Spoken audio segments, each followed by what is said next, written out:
নবীজি বলেছেন কিয়ামতের দুইটা মেজর সাইন, দুইটার মধ্যে একটা হচ্ছে আনতারাল হুফাতাল উরাতাল আলাতা রিয়াশা ইয়াতাতাওয়ালুনা ফিল বুনিয়ান। যখন সমাজের দরিদ্র শ্রেণীর মানুষেরা, যাদের পায়ে স্যান্ডেল ছিল না, গায়ে কাপড় ছিল না, এরা উঁচু উঁচু বিল্ডিং নির্মাণের প্রতিযোগিতা করতে থাকবে, ফান্তাজিরিস সাআহ, তখন কিয়ামতের অপেক্ষা করতে থাকবে। আজকে থেকে 100 বছর আগে ছিল এগুলা?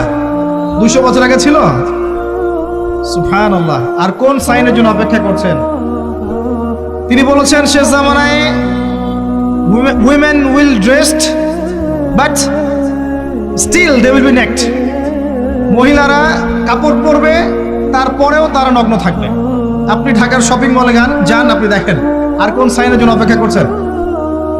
শুধু ঢাকা কেন, গ্রামগঞ্জে ছড়িয়ে পড়েছে এগুলো, এখন গ্রামেও ছড়িয়ে পড়েছে। গ্রামে আরো বেশি দেখা গেছে মাশাআল্লাহ। গ্রামে গিয়ে আমরা হতভাগ, সুবহানাল্লাহ। গ্রামের মেয়েগুলা, গ্রামের মেয়ে ঢাকা শহরের মেয়েকে পার করে ফেলেছে।